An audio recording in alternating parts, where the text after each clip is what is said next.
Estamos ao vivo, Paulo. Maravilha. Fala, pessoal. Boa noite a todos. Deixa eu avisar aqui no grupo do Telegram também que a gente está entrando. Vamos nessa. Eu já vou abrir aqui a janelinha do YouTube, que aí eu vou poder ver quem tá entrando na aula. Mas hoje o bicho vai pegar, hein? Hoje, hoje teremos choros, como o cara falou, né? Teremos trembolágrimas hoje. Opa, deixa eu colocar aqui no grupinho do Telegram para avisar a turma. Meus queridos, vão escrevendo aí a cidade que vocês estão, de onde vocês estão digitando, se você é profissional de alguma área, se é estudante, se é curioso, para eu saber mais sobre vocês e até para eu saber como conduzir, né, a nossa conversa, adequar a didática para vocês. Então, isso para mim é importante, tá? Vocês dizerem de onde vocês são. Já estou aqui. Opa, deixa eu ver se atualizou. Tá começando, tá começando. Ainda não entrou ao vivo aqui, não? Ou é o meu lag aqui, Murilo? O meu delay? Porque eu tô acompanhando no YouTube aqui, ainda não tá Já aparecendo. entrou. Tá ao vivo. Entrou? Aqui tá Ah, ao vivo. tá. Será que é o meu que tá com muito atraso? Já, sim, a galera pelo menos tá respondendo de onde é. Ah, entrou sim. Foi mal, era o meu atraso. Mas tô no Rio de Janeiro. Eita ferro, a turma tá curiosa. Ah, meus queridos, meus queridos. Cara, eu fui pegar eu não sei como é que tá a temperatura aí no estado de vocês, mas eu pedi para minha esposa botar uma água, né? Como eu vou fazer a apresentação, eu falei, não, traz uma água em temperatura natural, né? Cara, eu tomei agora, parece que, sei lá, foi tirada do forno agora. Bizarro. Eu não sei como é que tá a temperatura aí, mas eu imagino que a galera do Rio de Janeiro deve estar num sofrimentozinho, né? É, que o Belém também, né? Pô, Belém, nossa, deve estar. Curioso, curioso, tô vendo um monte de gente curiosa aí. Bom demais. Blumenau, formado em educação. Cara, esse daqui tem história, hein? Ou a Letícia tá falando que nunca acha. Bicha, a Letícia é brava, ela tá falando que nunca acha as coisas na aula da pós. Ajuda essa mulher, velho, que é a nossa aluna da pós, ela às vezes faz uma cara que dá um medo. O pior é que ela é boazinha, mas ela sabe assustar. Tudo jóia, ó, a galera da pós aí, vocês sempre têm uma atenção especial, viu? Não se preocupem, não. Já já a gente conversa mais com vocês. Gente, contextualizando, né? Enquanto a galera tá entrando, tá dizendo quem é, de onde é, dando uma contextualizada no que está acontecendo, é que a gente sempre está ouvindo falar por aí uma questão muito chata, né? Sobre dizer assim, ah, mas a Fórmula 1 do fisiculturismo é isso, se o professor não for gigantesco, quem entende mesmo de musculação são pessoas com esse perfil assim assado. E a realidade é que hoje eu vou mostrar para vocês que isso não é bem assim, né? Eu vou mostrar para vocês diversas coisas nesse sentido, né? Primeiro, sobre essa falácia, né? De será que realmente essa galera entende muito de hipertrofia? Será que essa é a galera que mais entende de hipertrofia? Eles realmente são os maiores? Sei lá. Isso daí é legal a gente entender, né? A gente ficar atento, até para a gente não ser vítima de falácia, porque eu vejo muito profissional estudioso, muita gente boa, às vezes tentado a seguir determinadas coisas, às vezes tentado a acreditar em determinadas coisas, ou tomar certas pessoas com referência. Então, eu tenho aqui para mim, né, uma convicção de que o fisiculturismo natural ele pode ser uma saída importante para tudo isso, e vou mostrar informações, e também eu tenho algumas informações de que, na verdade, se a gente tirasse os esteroides anabolizantes dessa turma do fisiculturismo, eles estariam evoluindo. Eles estariam evoluindo, eles estariam regredindo, né? E, então, assim, tirando o efeito bomba, os caras de hoje são piores do que, por exemplo, os caras de 80 anos atrás, de 50 anos atrás. Então pensa, será que eles estudaram? Será que eles vêm fazendo as melhores coisas? Ou será que eles estão fazendo cada vez mais besteira e aprendendo a corrigir as besteiras com cada vez mais drogas? Então, cara, eu vou tentar jogar um pouco dessa água pelando aqui na outra garrafa. Então, essa é a nossa pegada. Então, muito bem-vindos a todos, né? Essa aula é dedicada principalmente, né, a quem quer aprender mais sobre hipertrofia. Ah, eu quero aprender mais sobre hipertrofia, principalmente se você já é formado na área, que já vem ouvindo muito essas falácias há muito tempo, se você é estudante e pretende se aperfeiçoar, também. E eu abri as portas, né, inclusive para quem não é da área, para quem é um curioso, que quer aprender mais sobre o tema. Isso também estará à disposição de vocês. Então, deixa eu já preparar aqui as coisas, colocar o meu slide. Ah, pessoal, olha só, convida as pessoas que vocês conhecem, sabe? Convida a turma da pós, convida a turma da academia.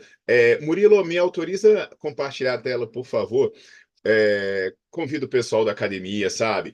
Cara, todo mundo precisa saber disso. Todo mundo precisa saber disso. Então, assim, eu tenho uns amigos de faculdade, eu tenho até uns alunos que não me ouvem, eu falo, ele não me ouve. Eu tenho um amigo que gosta da turma que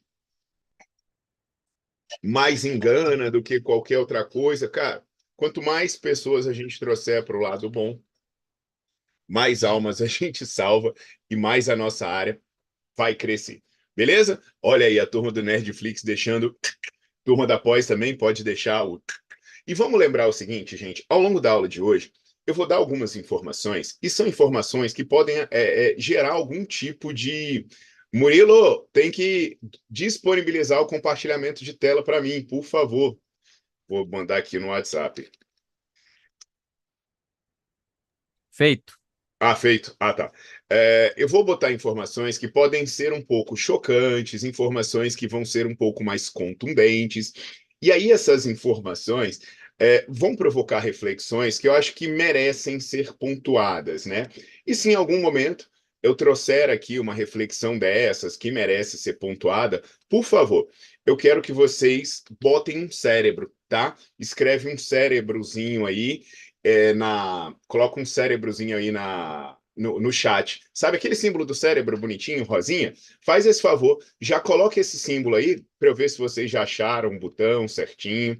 E aí, quando vocês colocarem esse símbolo, eu vou estar ligado que eu estou falando alguma coisa que está despertando a atenção de vocês, né? Ou está provocando reflexão, e aí, consequentemente, eu vou chegar e vou ver se eu desenvolvo melhor esse tema.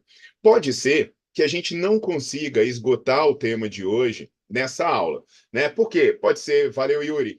Pode ser que a galera queira tirar mais dúvidas, queira uma interação maior. Se isso acontecer, não fiquem preocupados, que aí eu marco uma hora de voltar aqui e bater papo com vocês novamente, tá? Então, até assim, porque talvez, né, eu tenha que conversar mais sobre o treino natural do fisiculturista, que eu estou acompanhando mais de perto, que eu botei as fotos, e não é esse daí que a galera tá achando, não é. Ah, o Flávio falou, eu sei que é. Por isso que eu cobri o rosto. É ele mesmo. Ele falou até para mostrar o rosto dele, Flávio. Aí eu falei, cara, é melhor não, né? Porque, sei lá. Mas é ele. Já tem gente aí sabendo quem é. Um menino muito bom, né? E que, velho, eu acho que eu só vou conseguir ter as fotos boas dele para mostrar depois. Mas sem problema. Vamos que vamos. Então vamos começar oficialmente, tudo bonitinho por aqui. Então, meus queridos. Boa, muito cérebro, estou gostando. E aí, pessoal, tudo jóia? Eu vim aqui hoje para conversar com vocês sobre algo que vocês me perguntam muito, sobre algo que vocês se questionam também, além de me questionar, que é a questão da hipertrofia natural. Ou, né, o limite da hipertrofia. Até quando alguém consegue ganhar massa muscular? É possível uma pessoa ficar grande de maneira natural? Vamos dar como exemplo aqui, né, um físico que muitos admiram, um físico bacana, que é do Arnold Schwarzenegger, no auge dele lá, né, quando ele destruiu, que ele ficou famoso mundialmente, né, levou o fisiculturismo para um outro nível. Tem como uma pessoa sem esteroide anabolizante chegar naquele nível? Se não tem, até quando uma pessoa pode chegar sem esteroide anabolizante? Então, os exemplos que eu vou trazer para vocês são dados históricos e são dados científicos também. Então, eu vou trazer estudos, Eu vou trazer avaliações históricas. Existem momentos em que eu vou falar sobre composição corporal. E alguém vai dizer assim: ah, Paulo, mas como é que você está falando da composição corporal de um cara de 1940? Né? Existem técnicas que analisam diversas imagens e, com base em diversas imagens, se estima a composição corporal da pessoa. E são técnicas com grande validade. Então, em alguns momentos, eu posso usar o IMC, alguns momentos eu posso usar o IMM. Alguns momentos eu vou falar de composição corporal, e eu sempre vou deixar isso muito claro, né? Porque tudo vai ter o seu contexto específico, tá? Tudo vai ter o seu contexto específico. Então, algumas coisas que a gente precisa partir, né, das perguntas iniciais seriam essas quatro. É possível ficar grande sem bomba? Vamos pegar como grande um cara lá clássico, né? Um Arnold da vida ali. Existiria um limite natural da hipertrofia, um ponto a partir de onde não se passa sem tomar bomba? Outro ponto, né? O que que fez os fisiculturistas crescerem tanto? Ah, bomba. Pô, mas bomba existe há muito tempo, né? Por que os fisiculturistas de hoje são tão maiores do que os fisiculturistas de antigamente? Será que eles vêm treinando melhor, né? Será que tem algum suplemento, tem alguma coisa que eles descobriram? E outra, que emenda com o anterior. Então, ele está evoluindo. Se você compara os fisiculturistas, eles evoluem ano a ano, eles sempre vêm descobrindo coisas melhores, né? Eles estão ali experimentando na prática e vendo se a coisa funciona, se a coisa não funciona. Então a gente tem vários elementos, né, para responder isso, e vários elementos técnicos e históricos, documentais, fotos e tudo. E uma das coisas que mais me deixou motivado a falar do tema hipertrofia, né, assim, estritamente associado à estética, é o crescimento do fisiculturismo natural. Paulo, mas por que que você não trabalha com fisiculturismo? Cara, eu trabalhei com fisiculturismo pra caramba. Outro dia eu fui ver, né, outro dia não, hoje eu fui dar uma olhada, eu estava em São Paulo com um grande amigo meu, Júlio Papeixe, e eu fuçando foto antiga de 20 anos atrás, tem uma foto minha treinando um fisiculturista, um cara de alto nível. Então, até aquele momento, né, no final dos anos 90, início de 2000, muito fisiculturista vinha até mim, né, vinha, poxa, professor, ajuda com isso, estou tendo esse problema e tal, e eu sempre ajudei essa galera. Só que houve uma ruptura, uma associação muito forte à droga, uma apologia muito forte a coisas erradas e uma falta de humildade, né, do cara achar que sabe mais do que é estudioso e acabou transformando o fisiculturismo num submundo. Né, algo que você olha e fala assim, cara, isso aqui não é legal, isso aqui é droga, e quando a gente fala droga, a gente não está falando só de esteroide anabolizante, não. E a gente está falando de vários comportamentos ruins, né? De, pô, uma coisa feia de se falar, de prostituição, né? Coisas assim.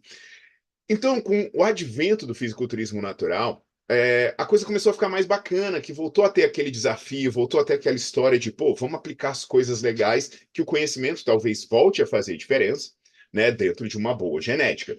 E esse fisiculturismo natural, ele tem justamente essa proposta que eu falei, resgatar a modalidade. Porque antigamente, por exemplo, provas de fisiculturismo tinham demonstrações físicas. O cara fazia determinadas tarefas, o cara fazia coisas. Hoje em dia, né, você viu os caras lá no Muscle Beach, né, brincando, correndo, fazendo várias coisas. Hoje em dia, um cara não consegue fazer isso. Você pega um fisiculturista pro fora de temporada, o cara mal consegue andar. Então, para conseguir resgatar isso, né, essas associações surgiram diversas, elas adotaram controles de doping que são similar ou até mais rígidos do que outros esportes. Então, quando você comparar, por exemplo, em algum momento, um fisiculturista com uma pessoa de outro esporte, beleza, né? Todos tomam doping. Mas por que o cara do outro esporte corre mais rápido, é mais saudável, morre mais tarde, o cara faz coisas diferentes, né? O cara não tem o cara toma uma quantidade muito menor de doping. Isso aí eu estaria falando do fisiculturismo natural, né? Porque do fisiculturismo normalzão, nem controle nem chega perto de ter controle de doping. E muitos adotam, inclusive, o critério da WADA. E o critério da WADA, ele é interessante porque ele não envolve apenas o controle de doping no dia da competição. Ele envolve o controle de doping no dia a dia. Então, o cara vai estar lá treinando, né? Eu tenho no Netflix as aulas sobre doping, sobre esteroide anabolizante, que eu falo sobre como isso funciona, quais foram as viradas históricas.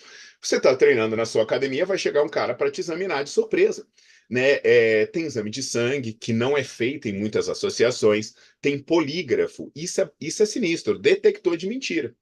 Imagina aí, o cara tem que passar num detector de mentira. Então, você vê que são várias camadas que tornam muitas vezes, né, o controle de doping do fisiculturismo natural mais forte até mesmo do que o controle de doping dos esportes olímpicos.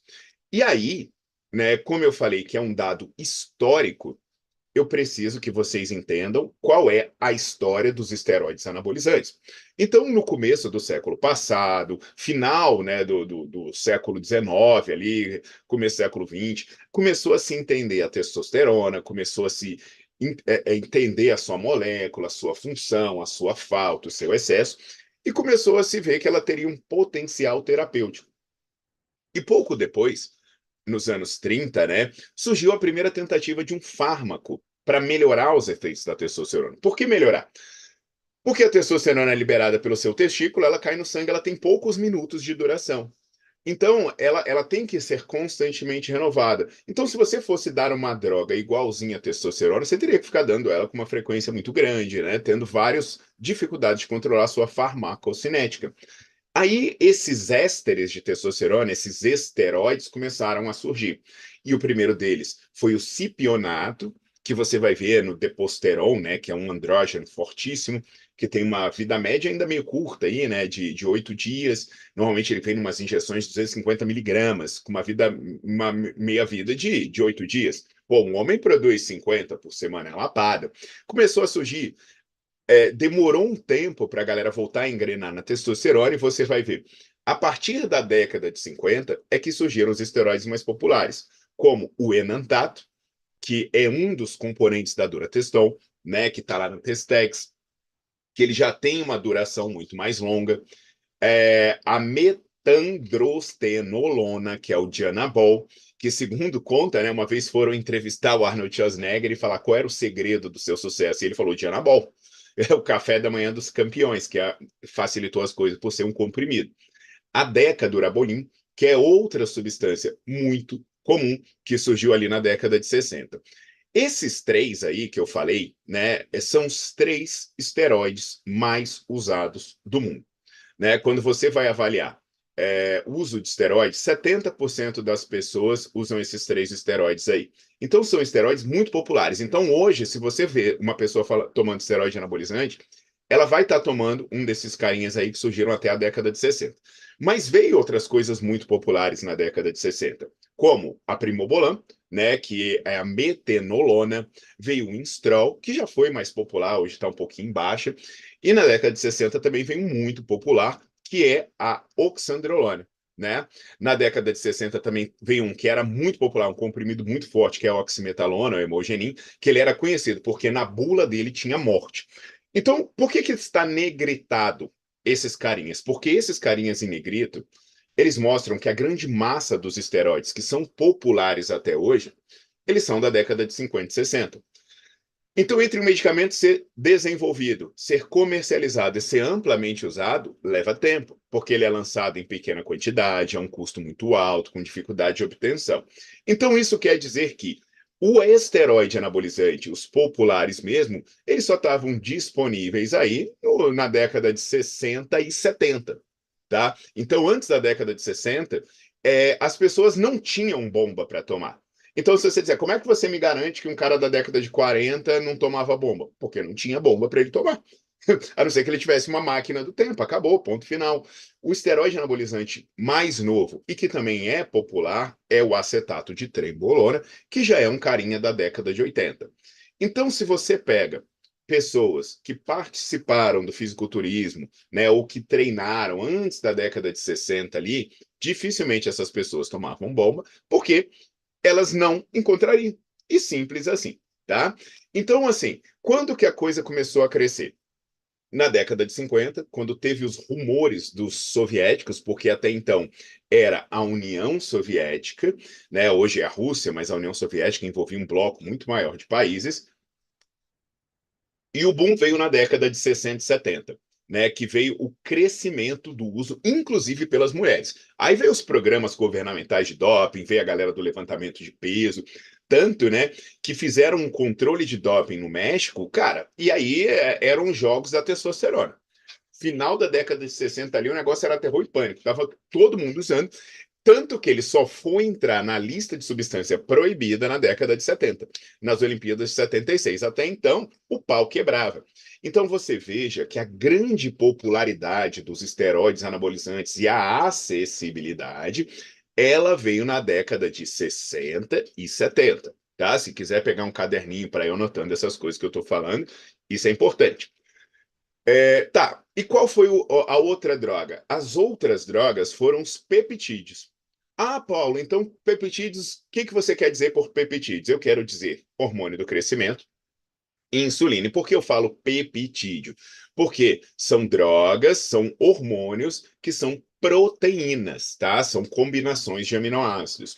E os dois peptídeos usados no fisiculturismo são o hormônio do crescimento humano, que apesar de ser obtido de forma cadavérica desde a década de 50, talvez 40, ele era muito restrito e ele causava doenças graves. Então, se você pegar todas as pessoas do mundo que usaram GH num determinado período histórico, eram pouquíssimas. Era coisa assim, tem janelas de tempo ali de vários anos que foram 30 mil pessoas recebendo GH no mundo. Pô, é muito pouco. Quando que o GH se tornou popular e você encontra nas farmácias? A partir da década de 80, quando ele foi obtido, não mais do cadáver do cérebro de seres humanos mortos, mas sim através da recombinação. Por isso é o hormônio do crescimento recombinante. Um outro hormônio muito popular no fisiculturismo, a partir da década de 90, foi a insulina. Ué, Paulo, mas a insulina só surgiu na década de 90? Não. A insulina foi descoberta em 1921 e a primeira vez que ela foi administrada num ser humano foi em 1922. Mas no fisiculturismo, esses hormônios só foram combinados e usados em larga escala a partir de 95, por causa desse cara da foto, que assim como antes existia a União Soviética, né, e não Rússia, antes também existia um país chamado Iugoslávia, ao invés de Sérvia, Croácia, e dessa Iugoslávia tinha o Milo Sarcev. E o Milo Sarcev, que é esse carinha da foto, ele vinha de uma família de médicos.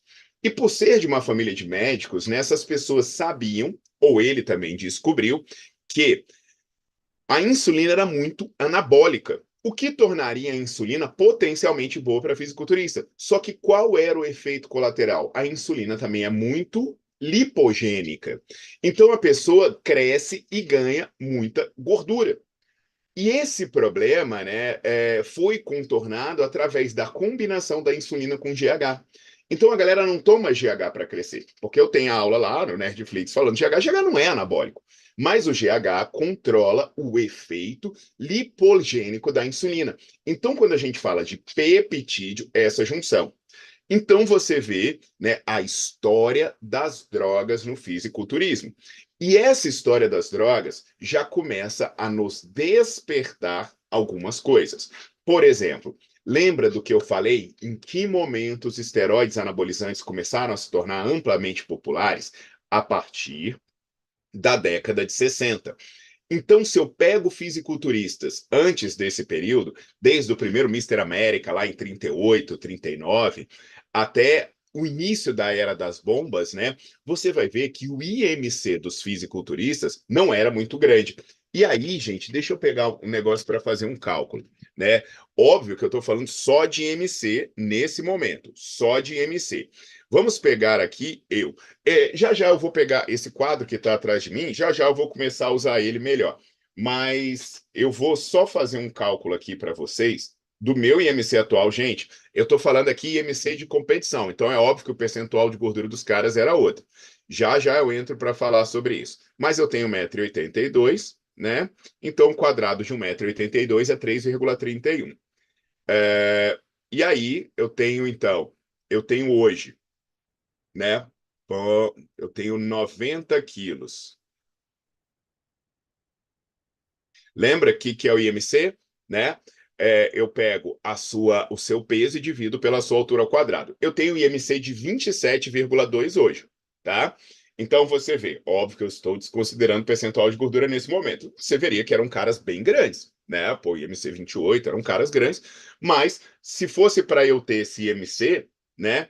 Quanto eu deveria ganhar de peso? Pensando só sem desconsiderar a gordura, né? Se fosse para eu ter esse MC, eu deveria ganhar aí 4 quilos. Pô, se eu perdesse um pouco de gordura e metesse 4 quilos de massa muscular, eu seria um fisiculturista dessa época. Aí, quando surgiram os esteroides anabolizantes, a partir da década de 60, repara o salto que o IMC deu. Caramba, o IMC já deu um salto de 28,6 para 31. Então, se antes, né, eu, Paulo, eu com os meus 90 quilos aqui, eu teria que pular para 94,6, agora, com as bombas, eu já teria que pular mais um pouquinho, né? Eu já teria que pular para 102,6. Eita, Paulo, começou a ficar difícil para você, né? Aí já começou a ficar difícil para mim. Mas o que que você vê? O maior salto do fisiculturismo da verdade não foi, né, daqui para cá. O maior salto do fisiculturismo e mais rápido, foi mais íngreme, foi daqui para cá. Cara, porque daqui para cá, o IMC médio dos caras foi para 36 e ele não parou de subir. E ele não parou de subir mesmo, porque esse IMC médio de competição de 36, por exemplo, Ronnie Coleman competia com IMC de 42. Então você pega um Paulo Gentil da vida aqui e você pega dois momentos para ele, né? Você pega eu competindo nessa média de IMC, olha só que coisa louca, né? Aqui a gente já iria para 119,2, ou se eu quisesse ser um Ronnie Coleman, aí eu já teria que ser 139,2. Então presta atenção, né, nesse gráfico e deixa eu mostrar esse quadrinho simpático para vocês. Veja só, isso daqui é o Paulo hoje, né? Isso aqui seria o Paulo pré-bomba. Isso aqui seria o Paulo bomba. Isso aqui seria o Paulo com peptídeos. E aqui seria o Paulo Ronnie Coleman. Então você vê, né, saltos gigantescos. Pô, pré-bomba para mim daria, né? Com bomba, cara, já seria um pouco mais complicado. Cara, com peptídeo aí Deus me livre, Ronnie Coleman mutante. Então, você vê que esses saltos que eu mostrei para vocês, né, eles vão deixar tudo muito claro. Eles vão deixar tudo muito claro qual é a fonte real desse crescimento dos fisiculturistas. E aí, meus queridos, dizendo isso para vocês, a gente vai começar a falar de alguns estudos científicos. Por exemplo, uma pesquisadora de Harvard mesmo, né, esses picaretas que vão lá, tiram uma foto lá dentro e diz que deu aula em Harvard, ela fez o seguinte, ela resolveu estudar um negócio chamado IMM. Agora eu já não estou mais falando de IMC. Agora eu estou falando, né, que o IMC ele é índice de massa corporal. Agora eu estou falando de IMM. IMM é o índice de massa magra. Então eu quero só voltar para o meu quadrinho para pegar eu aqui como exemplo, né? Então, qual é a minha altura? Minha altura hoje é 1,82. Vocês podem fazer isso com vocês enquanto vocês assistem a aula, né? Qual é a minha massa? A minha massa hoje é 90 quilos. Acabei de verificar, saí da academia agora e viu isso. Hoje, o meu percentual de gordura, ele está na casa dos 12%. Né? Quando eu estou bem, isso cai para um dígito, cai para 7, 6. Beleza. Se essa é a minha massa, né, total, quanto é a minha massa gorda? É 12% de 90. Então, vamos lá. 90 vezes 12%.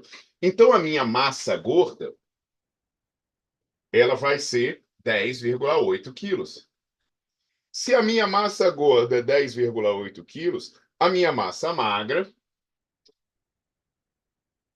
ela é 79,2. Então, o que que é o índice de massa magra? O índice de massa magra é você pegar a sua massa magra e dividir pela sua altura ao quadrado. Então, qual é a minha massa magra hoje? Bem, a minha massa magra hoje é 79,2. 1,2. Qual é o quadrado da minha altura em metros? Vamos lá, 1,82 vezes vai dar 3,31. Então, vamos saber qual é o meu IMM, né? 79,2 dividido por 3,31. O meu índice de massa magra, arredondando, ele é 24 quilos de massa magra por metro quadrado. Beleza, né? Se você quiser depois me dizer quanto é o seu, me diz aí. Então perceba que agora eu estou falando de índice de massa magra, entende? Eu não estou mais falando de IMC, então eu estou descontando a gordura dessa brincadeira. Então, isso aqui é importante porque foi o cálculo que a Elaine, ou Eliane Cury, de Harvard, usou. E para usar esse cálculo, o que que ela fez? Ela pegou 157 praticantes de musculação de academias de Los Angeles e de Boston. E essas pessoas passaram por entrevistas para dizer se elas usavam ou não usavam drogas, e elas passaram por exames antidoping. Isso é importante, né? E por que é importante? Porque um dos principais efeitos da bomba é a amnésia, né? O cara, não, eu não tomei, eu só tomei na adolescência, por aí vai. E aí, meus queridos, o que que acontece? De fato, quem falou que usou, usou, quem falou que não usou, não usou. Então, estava todo mundo redondinho. 47% dessa galera nunca usou, 53% tinha histórico de uso, sendo que 33% estavam, né, vinham de um ciclo recente. Eles avaliaram a composição corporal, fizeram um cálculo da massa livre de gordura ou do índice de massa magra que eu mostrei para vocês. A primeira coisa que a gente precisa entender, né, é o tamanho dos caras. Olha só o tamanho dos caras, que legal, pessoal. Olha só. É, é bacana que eles têm quase a minha altura, né? E olha só que interessante. Agora a gente começa a ver algumas falácias de bombado, né? O bombado tinha 1,79 m, pesava 91,69, tinha 12,8% de gordura e 24,8% de índice de massa magra. Olha aí, gente. O cara tomava a bomba, o risco de morte dos infernos, para ter o mesmo índice de massa magra do que eu aqui. Velho de barba branca, cachaceiro, que faz um monte de atividade concorrente. Então perceba, né, que muitas vezes a galera toma bomba para resultado medíocre. Então, imagina que porcaria é o treino desse cara. Aí é óbvio, né, que quando você compara com um não usuário, você vai ver que ele tem aí quase 9 quilos, quase 10 quilos a mais, o mesmo percentual de gordura, e um índice de massa magra 3 pontos maior. Mas, assim, o que que eu quero deixar muito claro para vocês? Que, cara, existe uma diferença nítida entre quem toma e quem não toma bomba. Óbvio. Pô, são 10 quilos a mais. Se você pega um aluno que toma bomba e um aluno que não toma bomba, e aí provavelmente todos fazem a mesma coisa, 10 quilos a mais é bastante coisa. Mas eu que sou um cara que treino certo, entenda, né? Eu treino certo. Eu posso não me alimentar bem, né? Eu posso fazer atividade concorrente mais, eu posso dormir mal, mas meu treino é muito bom. Isso eu garanto. Cara, eu tô igual aos bombados das academias dos Estados Unidos, né? Com muito mais velho do que os caras. Então começa a entender se realmente o cara que é a história de ser a cereja do bolo. Será que é a cereja do bolo? Pô, porque sem bomba eu consigo esse resultado aí. O desses caras eu consigo. Mas o que que essas pesquisadoras também não fizeram, né? Mas eu mostrei aqui. O IMC, que é legal você colocar o IMC também para você ter uma ideia de tamanho, né? E quando você vê o IMC dos caras, pô, tá tudo parecido comigo aí nessa brincadeira, né? Beleza, o IMC tá aí também para a gente dar uma paquerada no tamanho. Você pode fazer isso, né, com você, com seus alunos, com a galera que você conhece. Aí, o que que a Cury fez? Ela criou um ponto de corte de que o limite das pessoas naturais que ela avaliou era aproximadamente 25 quilos por metro quadrado. Eita ferro! Eu tô quase lá, né? Eu tô com 24 naturalzão aqui, né? Eu posso até mostrar a minha testosterona para vocês. Ah, ela tá no celular que tá aqui, mas na próxima aula eu posso mostrar minha testosterona para vocês, que vai ser avaliada há muito tempo por controle de fertilidade. Tá lá, fica na casa dos 400, 500, nunca saiu disso. Às vezes até menos, né? Mas tô aí, com IMC de 24, com IMM de 24, tomando cachaça, mantendo 12% de gordura, melhor que os bombados.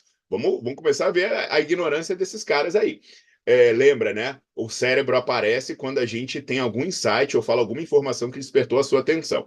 E quando ela criou esse ponto de corte, ela pegou essa galera, ela falou: olha, tem um limite aqui acima do qual o natural não vai.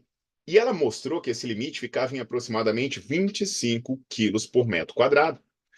E ela criou um gráfico, né, com essa curva como ponto de corte, tendo um ajuste pela idade, ela verificou que nenhum natural vai além desse limite, enquanto quase metade dos bombados vão acima desse limite.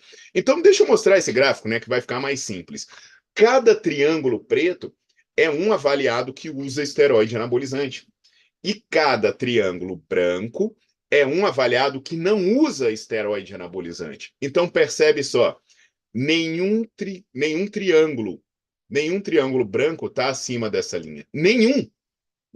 Não tem nenhum cara que não toma bomba que está acima dessa linha.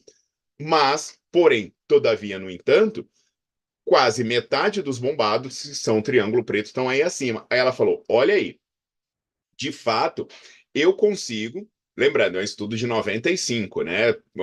Nem tinha peptide nem nada ainda. Eu consigo dizer se uma pessoa hoje é ou não é natural pelo ponto de corte. Por quê? Passou disso, não é. Passou disso, não é. Não tem nenhum natural acima disso. Então, ela propôs esse limite aí de índice de massa magra. Beleza? Dito isso, né, ela trouxe outro gráfico, que era cada bolinha dessa é uma pessoa. E nessa região aqui são os non-users, são os não usuários. E o que que você percebe, gente? Olha aqui, cada bolinha é uma pessoa. Onde estão concentradas as bolinhas dos praticantes de musculação, que levam a sério o negócio, são pessoas bem treinadas, que não usam bomba? Poxa, eles estão todos abaixo dos 25, né? Então, entre 24 e 24,9 tem esse grupo. Então, eu estaria aqui, né? Eu estaria no topo dos não bombados. Maneiro isso. Eu estaria no topo dos não bombados. Ó, vai, me chama de frango aí. Tô mais perto dos 50 do que dos 40. Tô no topo dos não bombados, hein? Tomando vinho e comendo churrasco. E com meus treininhos de 15 minutos. E aí você vê. E entre os bombados? Cara, aí entre os bombados, a maioria tá aqui, ó. Pô, você vê bombado lá com um índice de massa magra de 31, de 30. Aí você vai falar, ué, Paulo, mas isso aqui é índice de fisiculturista? É, pô. Um cara com índice de massa magra de 31, vamos trazer isso para cá, né? Vamos imaginar que ele seja igual a mim, que ele tá na média dos 12% de gordura.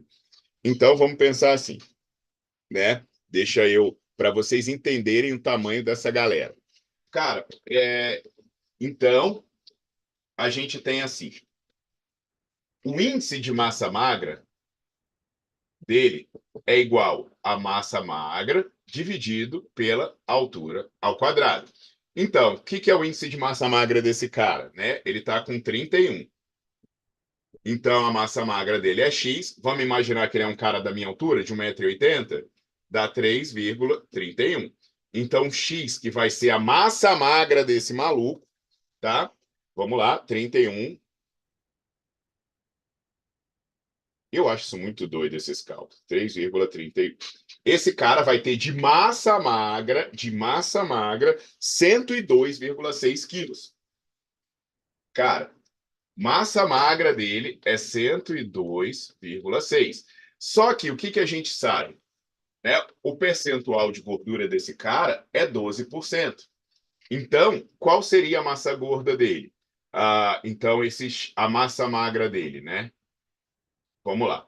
Seria 88%. Então, 102,6 está para 88%, assim como a massa gorda está para 12%. Opa, horrível isso que eu fiz.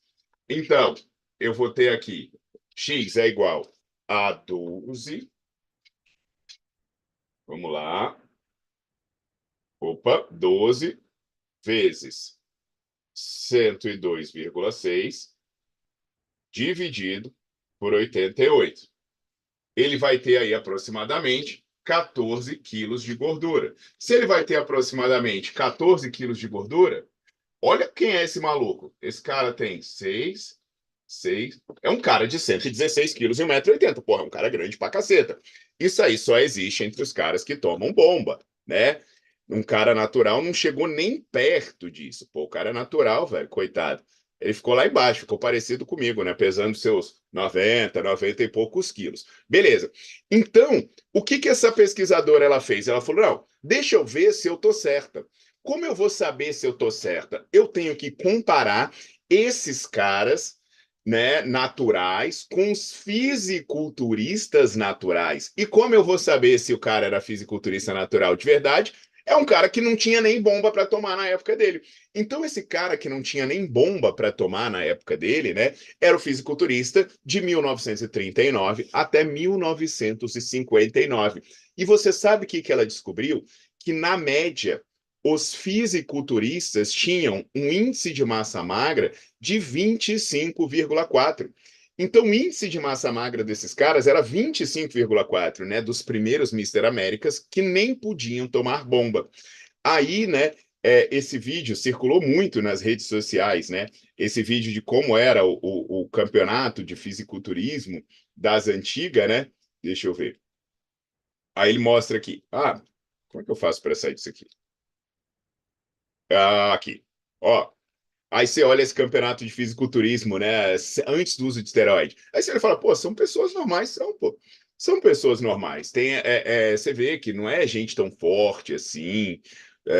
Pô, são pessoas normais. Olha lá que legal, né? É, aí você pensa, pô, então realmente, né? Existe um limite natural e a média é essa. Só que tem um problema. Quando você traça a média, você cria um problema que é não aceitar a possibilidade que existem pessoas fora da média. Porque podem ter uma genética muito melhor, que pode ter aí um treino melhor, fazer alguma coisa muito melhor do que os outros. E apesar dessa média ser 25,4 aqui nesses estudos, o que que você pode perceber? Que tem alguns indivíduos aqui que eles têm um IMM acima de 27, o que está muito além daquele limite natural que ela se propôs. Por exemplo, né, com IMM acima de 27 aqui, eu tenho Robert Stanko, né? Opa, eu tenho Robert Stanko aqui, eu tenho, cadê? Waferman, eu tenho o Dellinger, que é bem grandão. E eu tenho um camarada que chegou perto, né? Que é o John Grimek, que ganhou 2 vezes seguidas. E às vezes alguém vai olhar um corpo e vai falar, putz, então pelo que o Paulo está falando, é impossível alguém ser forte e ser natural. Gente, dá uma olhada, né, nesse camarada aqui, que é o John Grimek. Você vê o braço dele? Cara, 44,5. Na década de 40 não tinha bomba, pô. Isso aí é de respeito. Então você vê, olha o físico desse cara, na boa, né? Me diz aí, hoje em dia os caras estão tomando bomba para chegar nesse físico. E alguns estão tomando bomba e nem estão chegando nesse físico. Então, é legal a gente passar um camarada desse, porque senão a gente pensa assim, pô, eu tenho um amigo que tem 45 de braço e diz que é natural, velho. Esse cara não é o maior fisiculturista que já teve. Não é o maior fisiculturista que já teve. A gente vai fazer uns cálculos já já, né? Mostra aí, pô, o John Green que era forte pra caramba. Se você botar ele do lado de outras pessoas aí que estão tomando bomba, ele ganha, né? Então percebe aí, né? Existiam físicos muito bons antes da bomba, o cara treinando. Grande pra caceta, né, velho? É muito difícil também fazer a comparação, porque as poses eram diferentes, né? Não eram as mesmas poses, não tinha a mesma valorização de definição, essas coisas. Então, às vezes o cara nem se esforçava tanto para secar, ou até o cara era seco, né? Mas ele tinha um tipo de estrutura corporal que não era valorizada da época. Então você vê o cara treinando, era um cara forte pra caramba. E isso daí, por que que a gente pode garantir que esse cara não tomou bomba? Porque não tinha, porque não tinha bomba. E aí você vê várias coisas, né? Uma linha de cintura, um equilíbrio, coisas que a gente não vê hoje. Então você vê, né? Se você me perguntar, Paulo, eu tenho um amigo que é desse tamanho aí, ele diz que é natural. Cara, eu acho possível. Eu acho possível, né? E você vê outros caras aí grandões. Então dá para ser um cara natural e dá para ser um cara forte. Então, se você quer ser saudável e ser natural, né, ser grande, bicho, tem tamanhos aí que a gente consegue te mostrar que você consegue chegar. Então, muito cuidado também com aqueles caras que vão dizer, ah, mas só cresce na bomba, só quem cresce natural é planta. Não. Tem muitos que crescem natural. Inclusive, eu vou do maior para o menor, mostrar os maiores fisiculturistas, depois a gente vai fazer uns cálculos aqui. O maior fisiculturista que teve tinha um índice de massa magra de 28 quilos por metro quadrado. Índice de massa magra, 28 quilos por metro quadrado, que foi Jack Dellinger, né? E ele tem uma história, né? Ele era ginasta, começou na ginástica olímpica e depois migrou. E é um cara que teve uma história triste, né? Porque parece que o filho dele faleceu e ele acabou ficando alcoólatra e tal. Mas você vê, o Jack Dellinger, já já a gente vai entender o que que é um cara do tamanho do Jack Dellinger.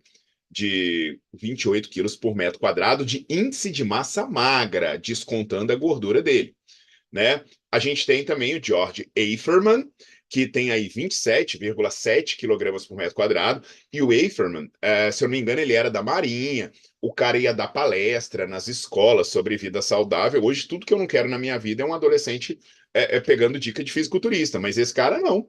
Ele ia lá, fazia demonstração de força, falava para as crianças. Então, a vida do cara foi rodar o mundo, né? Falando coisas de saúde, estilo de vida bacana. E o terceiro maior, que é o Steve Stanko, né, que você vê ele até velhinho, fortão, que esse cara foi vice-campeão mundial de levantamento olímpico. Então percebe, né? Os caras eram atletas, pô. Pega um fisiculturista aí hoje e pede para fazer levantamento olímpico. O cara não tem potência, o cara não tem condição de fazer isso. Mas qual é o ponto que eu quero que vocês entendam? Esse é o menor de todos. O Roland Joseph Esmaker é o menor de todos. Então, olha só, né? Eu peguei os maiores e agora eu estou pegando o menor de todos para vocês entenderem uma coisa. Pessoal, eu vou agora passar eu vou agora passar uns cálculos muito importantes para vocês entenderem o tamanho de cada fisiculturista de antes, de hoje, para vocês entenderem o ponto em que nós estamos, tá? Então imagina, que loucura, né? Como eu compararia esses fisiculturistas com o de hoje, fazer o cálculo de fisiculturista natural e por aí vai. Mas antes disso, eu queria apresentar para vocês a minha pós-graduação. Como a gente está fazendo aqui uma aula ao vivo e tem muita gente interessada, muita gente estudiosa, eu queria fazer uma proposta especial para vocês entrarem na minha pós-graduação. Então, imagina, né? Esse tipo de conversa aqui a gente tem na pós-graduação o tempo todo. A galera que está aí na pós, é só olhar aí e dizer, pô, eu estou na pós, a gente troca ideia com o Paulo. E quais os benefícios que você vai ter entrando na minha pós? Uma nova carreira, né? Uma pós te dá a possibilidade de dar aula em graduação, de dar aula em pós-graduação. Isso pode ser presencial ou EAD, você ganhar em casa. Você fazer um concurso público, porque a pós-graduação te dá ponto de título para você fazer concurso público. Progressão na carreira, tem muitos empregos que eles te dão percentuais, por exemplo. Serviço público é 5 ou 10% a mais, amor, que tem na Secretaria de Saúde quando tem pós. Acho que varia, né? 15%, mais do que eu falei. Minha mulher falou 15% a mais quando tem pós. Então, assim, é um investimento que você faz que vai ter muito retorno. E o que que é bacana da minha pós? Ela não tem TCC, né? Você vai fazendo avaliação continuada. Ela é reconhecida pelo MEC e ela é 100% online. Ela é exclusiva para profissionais. Ah, Paulo, eu não sou formado ainda, ainda não dá, estudante não pode fazer. Estudante depois me fala, porque aí eu vou falar para vocês depois do Nerdflix. Mas o que que é bacana? O MEC já reconheceu a nossa pós-graduação. Então você vai ter um título de especialista. E só para vocês terem uma ideia do tamanho dessa pós, né? Olha o nome dela. Alta performance em prescrição de treino.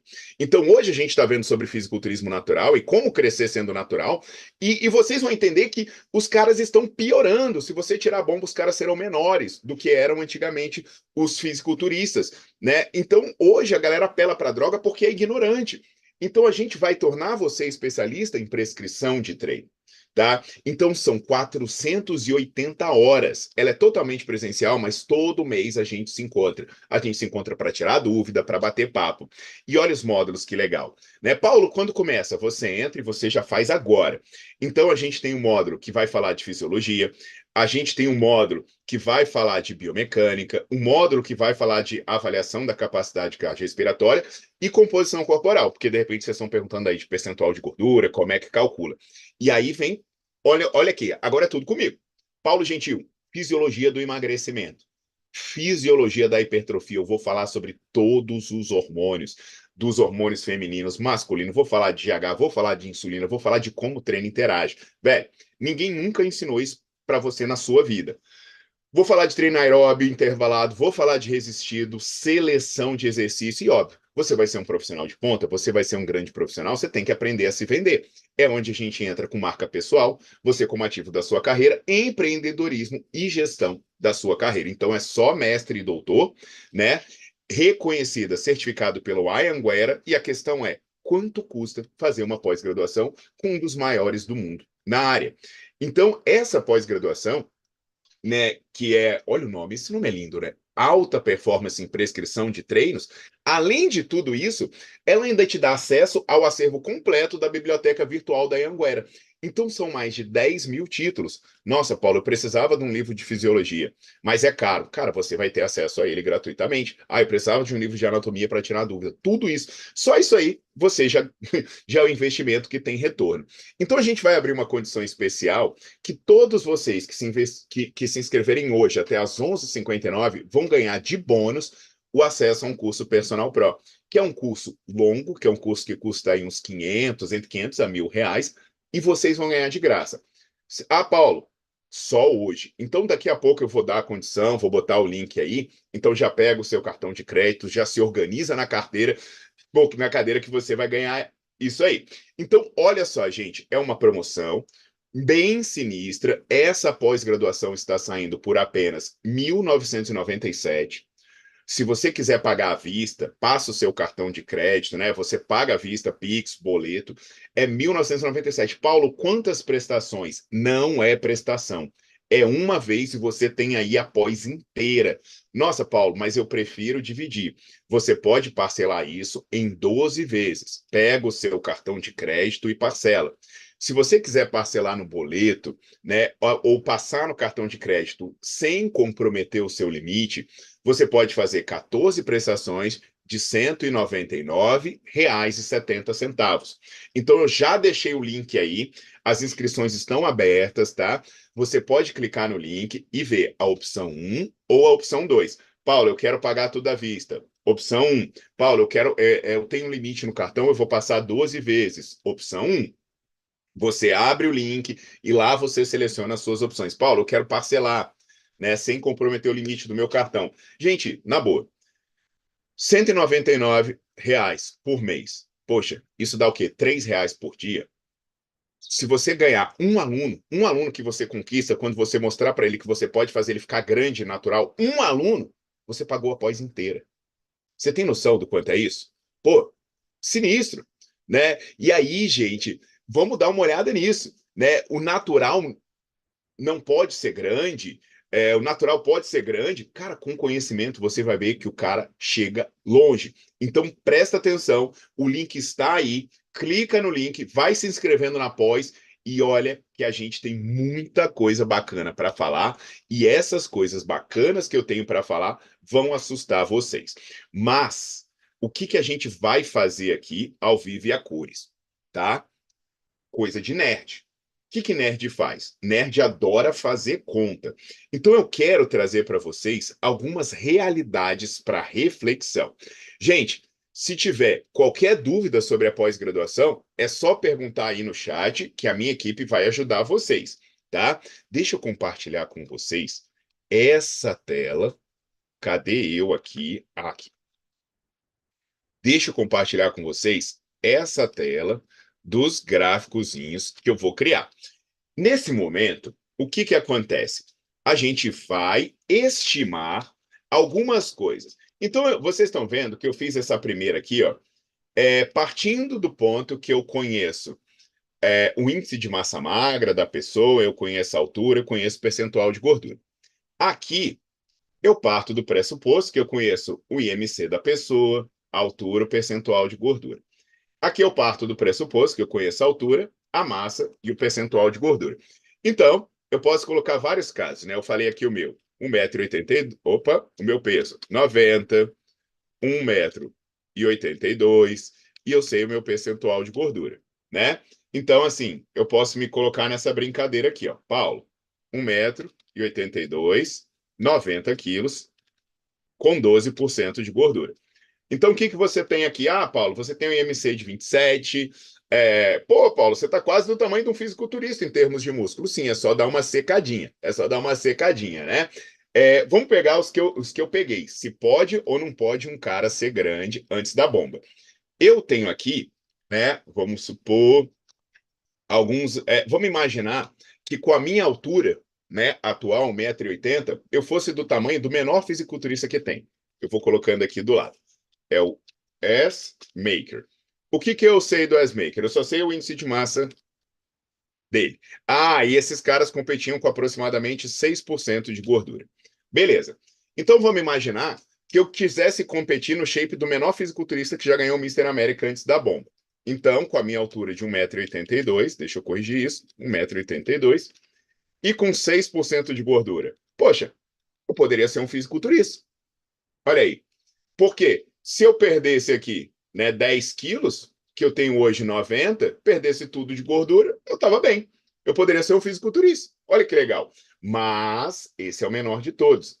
E se eu quisesse ser o maior fisiculturista natural que já teve?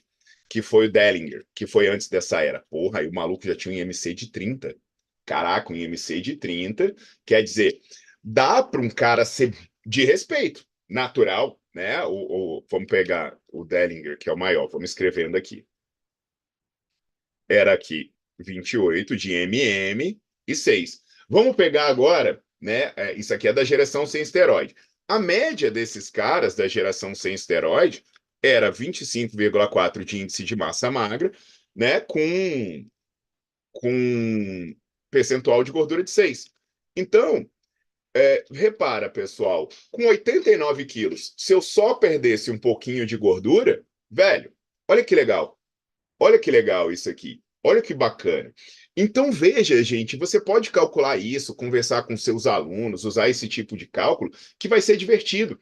Agora, né, vamos pegar o Arnold, que é o cara de quando a bomba começou. No seu auge, né, eu tenho tudo anotado aqui a colinha. O Arnold estava com 109, 1,88 m, e vamos estimar também que ele mantinha esse percentual de gordura de 6%.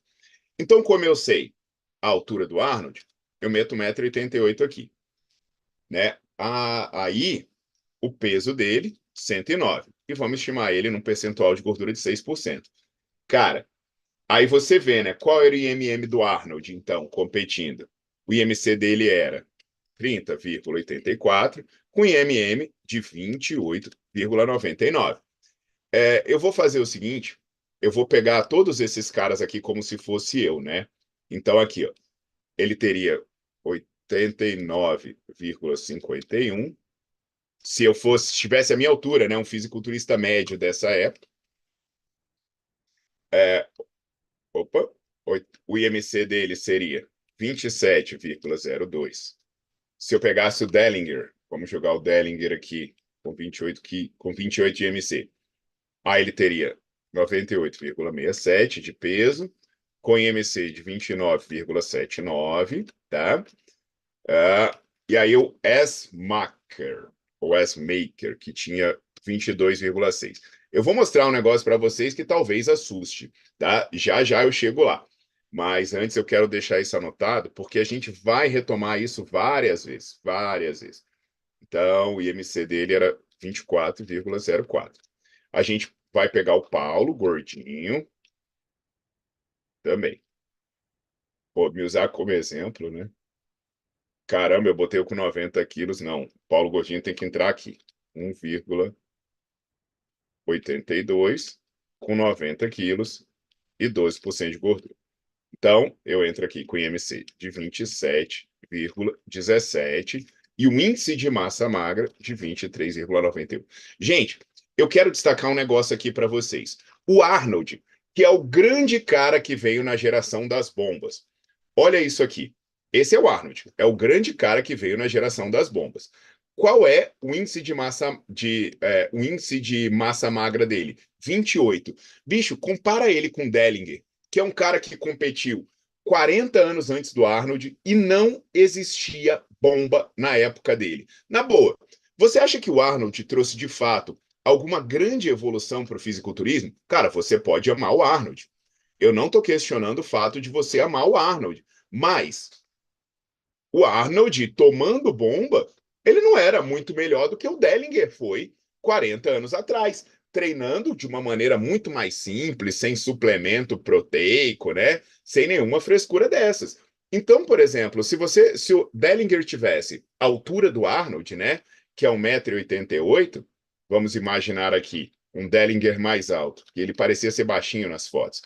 Então a gente pega o Dellinger aqui, ó, com 28, com 6% de gordura, né? E com 1,88 m, velho, ele não perderia muito pro Arnold, não, ó, porque ele teria 105,28 para 1,88 m, né? Olha aí. Então, assim, que grande inovação o Arnold trouxe?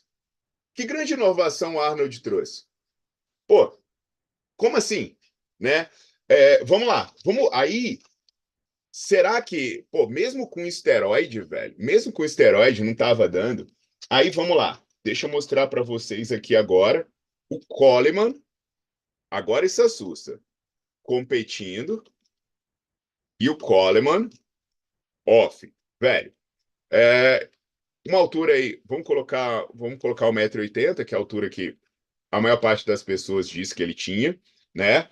O Coleman competia cadê o Coleman bem? Competia com 136 e tinha um off de 152. Vamos imaginar que ele batesse 12% de gordura no off e 6% de gordura competindo.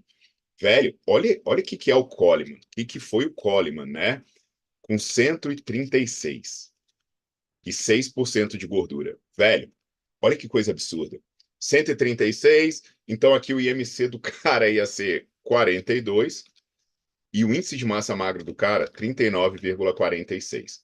Então a gente vê aqui, né? Ele fora que é bizarro, né, velho? Porque 152, mesmo metendo aqui uns 12% de gordura nele, caraca. O IMC, 46,91 e o índice de massa magra do cara, 41,28. Bicho, olha que bizarrice, velho. É muito, né? O pessoal tá falando que ele batia 3% de gordura. Beleza. Então vamos voltar para cá com 3% de gordura para ele, com 136. Continua sendo muito animal. 40,60. Caraca, é muita coisa. Então, na real, né? Se você vê o Arnold e comparar o Arnold com o fisiculturista de muito tempo atrás, você vê que não tinha uma grande diferença. Mas quem trouxe uma grande diferença aí? Cara, quem trouxe uma grande diferença aí foram os peptídeos. Porque o esteroide anabolizante, ele deixou os caras maiores, deixou, mas até que ponto ele trouxe uma evolução maior do que o cara conseguiria se ele fosse natural?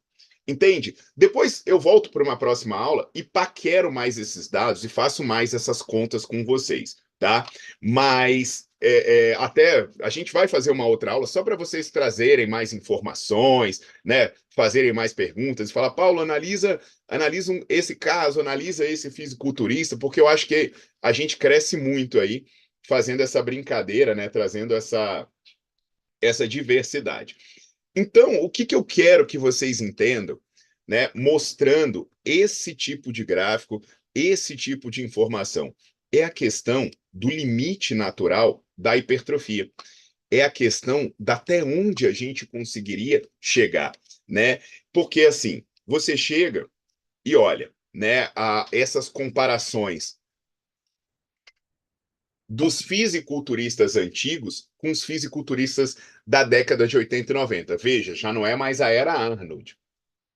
É a época que os caras começaram a pesar mais a mão na bomba, né? Porque se você vê, até o Arnold ali, os caras não eram muito diferentes dos clássicos. Aí eles pegaram todos os campeões do Mister América, né, na época pré-bomba, todos os campeões do Mister América na época pré-bomba e compararam com o fisiculturista do final da década de 80 e começo da década de 90, a era pré-peptídeo, o limite da era pré-peptídeo.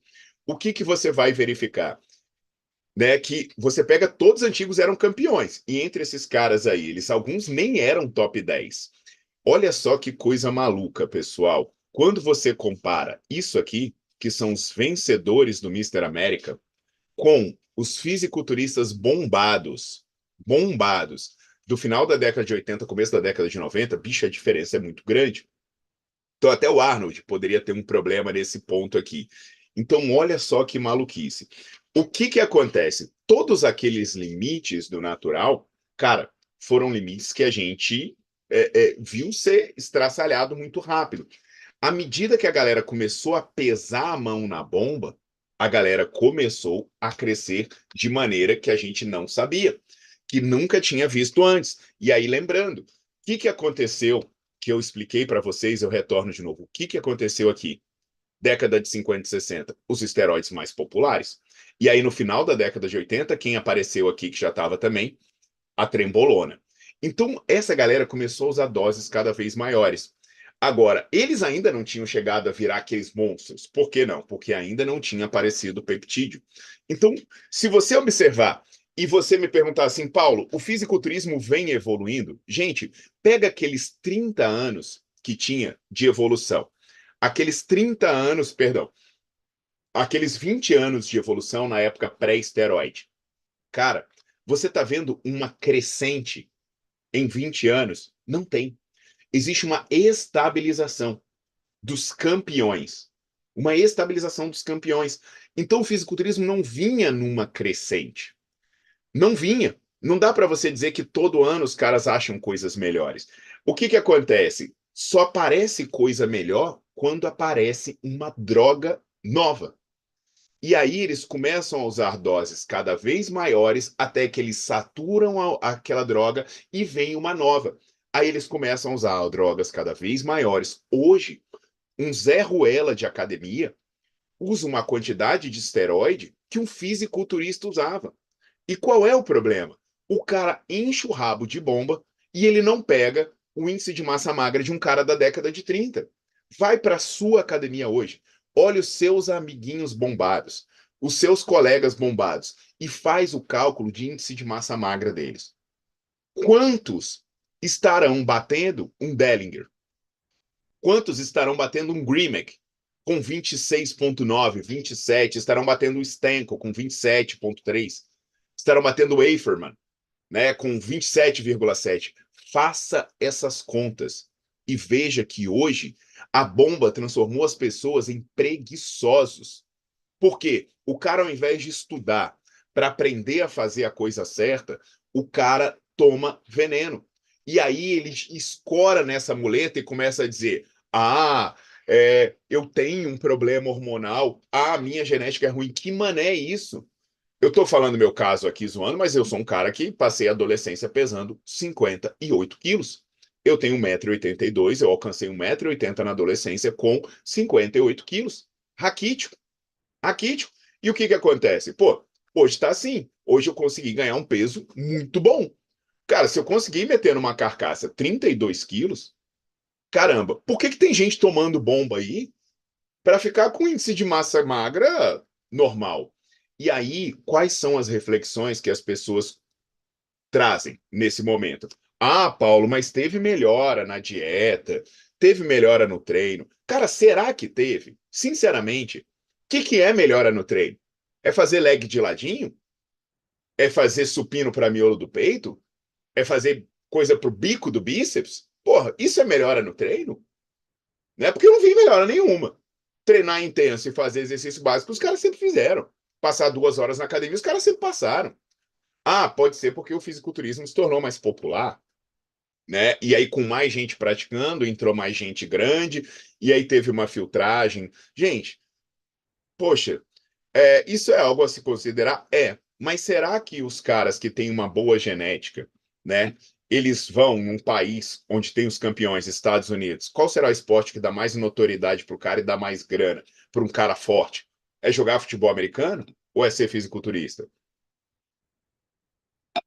Ou, sei lá, num país da Inglaterra jogar rugby, na Rússia ser levantador de peso, sei lá, né? São competições que se confunde. Ah, o Ronnie Coleman era do futebol americano e depois migrou, né? Você vê o cara lá, o Stenko, não, era levantador de peso. Então, assim, deve se questionar isso também. Outra coisa que pode ter influência, né? Fazendo advogado já, variabilidade genética, porque os negros, por exemplo, não participavam. Se, pô, um Ronnie Coleman da vida não existiria nessa época, porque não tinha negro participando. Miscigenação, né? Porque começou a haver maior mistura. E quando você vai tendo miscigenação, vai selecionando genes mais favoráveis. Participação de outros países, né? Começou a aparecer o inglês, né? Pô, aparece aí um Dorian Yates da vida, apareceu o iraniano, começa a aparecer gente do leste europeu. Ok, então isso são coisas que a gente pode se questionar. Mas será que isso, de fato, trouxe uma melhora?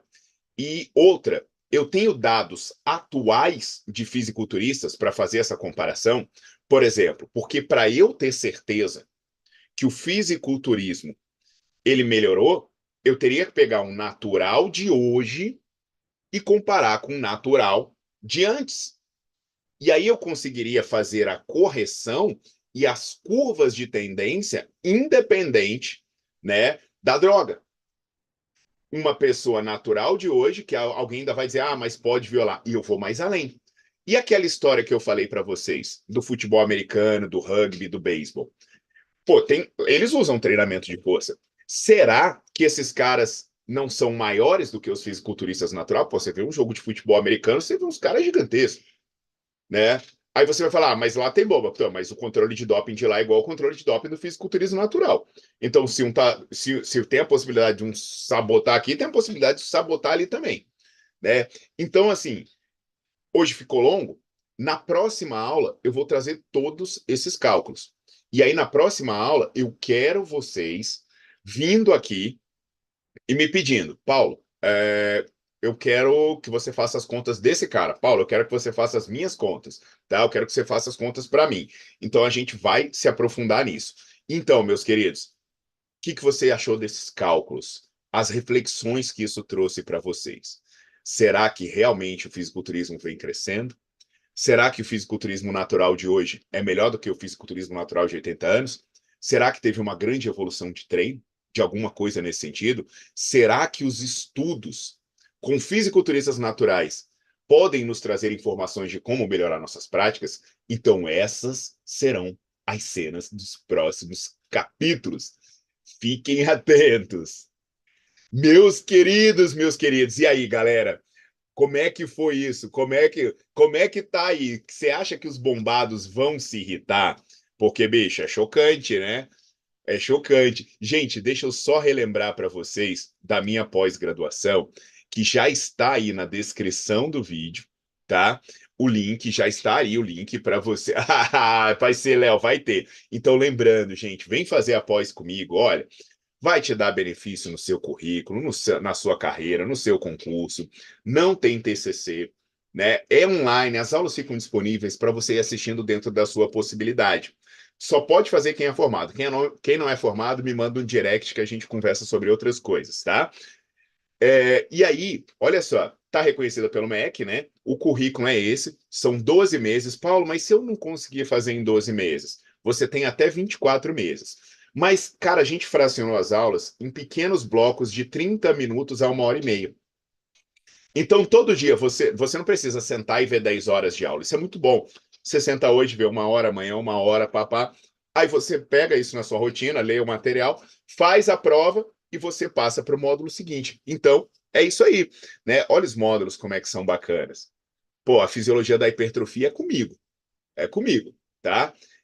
E aí, se você se inscrever hoje, né, até às 11h59, a gente vai te dar um brinde, que é um curso da Personal Pro. Então, só esse curso custa uns R$ 500. Custa uns R$ 500. Então, presta atenção. Se você se inscrever hoje, até 11h59, você vai ganhar um curso no valor de aproximadamente uns R$ 500 e olha o valor da pós-graduação.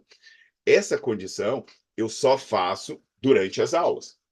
Você está participando da live, você está participando da minha aula, você já é uma pessoa interessada, então o que que a gente faz? A gente faz o valor especial à vista.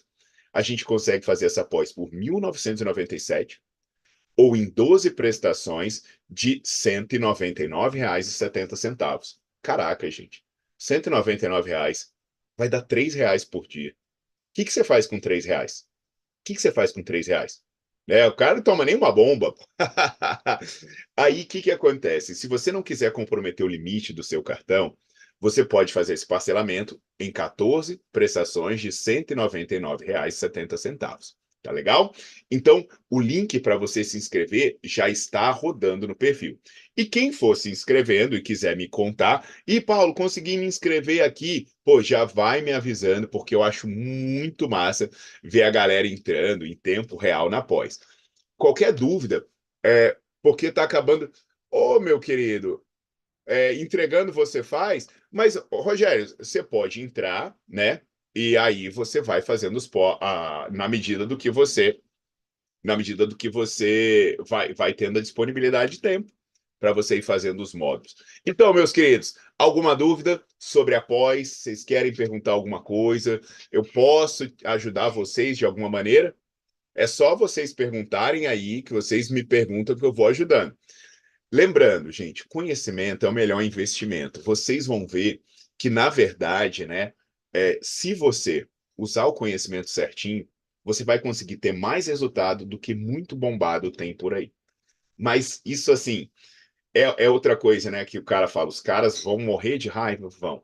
Mas eu vou mostrar que se você fizer a coisa do jeitinho certo, você vai conseguir ter mais resultado do que a galera tomando esteroide anabolizante e sem os efeitos colaterais. Deixa eu mostrar para vocês, né, como é que é o nosso site da pós-graduação, que aí vocês vão entrar, ó, tá aqui, né? Exclusivo, ah lá, exclusivo para profissional formado. Olha que bacana. Então, a gente tem os nossos planos, o início dela é imediato. Ah, não, pô, você tá com 20 anos, Jonathan. Eu vou abrir essa pós tá dando certo. A gente já tem centenas de pessoas inscritas. Pode ter certeza que vai ter espaço para você, sim. Então, olha aí, ó, para você quer ver como é que é a cara, né, da pós, começando do começo, né, o nome dela, Alta Performance em Prescrição de Exercício. Você vai ver o que é alta performance, né? Na próxima aula eu vou contar um pouquinho mais, vou mostrar o caso de um fisiculturista natural e tudo, né? E aqui são os módulos que a gente vai ter. Fisiologia do exercício. E esse módulo aqui, ele é muito especial, né? Porque é um módulo em que eu falo sobre como a hipertrofia acontece.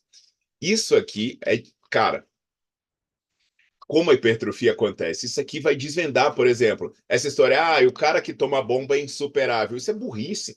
Porque o cara que toma bomba e treina errado, você pode superar ele treinando certo. Eu mostrei isso. Eu mostrei que tem fisiculturista bombado que é menor do que fisiculturista natural. Cara, eu mostrei para vocês que tem fisiculturista que sem tomar bomba era do tamanho do Arnold. Era do tamanho do Arnold sem tomar bomba. Então, como é que você vai me dizer que o cara que toma bomba é insuperável? Né? É insuperável. Então, concordo com isso. Né? Até essa questão de dizer, pô, do fisiculturismo natural melhorou, cara, vai ser a discussão da próxima aula. Vai ser a discussão da próxima aula. Será que do fisiculturismo natural melhorou? Então vamos pegar os fisiculturistas naturais e ver o que eles estão fazendo. E vamos comparar os fisiculturistas naturais, né, se eles estivessem fazendo certo, porque eu já tenho uns experimentos desses aí. Então, gente, tem outra coisa bacana. Aqui são as perguntas, né? Se você tiver dúvidas sobre a pós, tudo isso está aqui. Certificado, é só você clicar no link. Olha que bom. O link está fixado aí no vídeo, tá? Então, estou aguardando vocês. Se vocês tiverem alguma dúvida, quiserem fazer qualquer pergunta aí sobre a pós, é só fazer. Sou todo ouvidos. Vamos lá. A live vai ficar salva? Gente, essa live não vai ficar salva. Eu vou ver se eu faço uma edição para a turma da pós-graduação, para depois eu perguntar, né, para eles opa, tá caindo aqui. Para depois eu perguntar para eles, né, como é que é a questão das dúvidas, se eles têm alguma dúvida nesse sentido, tá? Pegou pela metade, não tem problema não. Cara, o que que acontece? Tá ficando tarde, eu vou ter que sair para comer. Eu vou ver. Alguma dúvida sobre a pós aqui, meus queridos, ou eu posso fechar para gente para gente continuar na próxima. Aí até vamos ver, né? Que dia é melhor a gente continuar isso? Domingo talvez fique corrido. Como é que a gente faz? A gente faz isso, deixa para segunda? Acho que para segunda, né? Talvez seja melhor. Achou, Letícia, até que enfim. Eu vou levar. Bom, já ia brigar com o pessoal. Então, eu quero saber quando vocês preferem essa continuação. Mas eu acho que é melhor segunda, né? A gente vê segunda ou terça. Aí, ó, vai dar tempo de mostrar os dados dos fisiculturistas naturais de hoje, tá? Segunda, Letícia, beleza. Vamos fazer isso segunda. Eu pego aí esse horário de umas 9 da noite, né? Que eu acho que fica legal para todo mundo. Segunda, massa, massa, massa. Meus queridos, então, lembrando, tá fixado aí, né, o link da pós-graduação.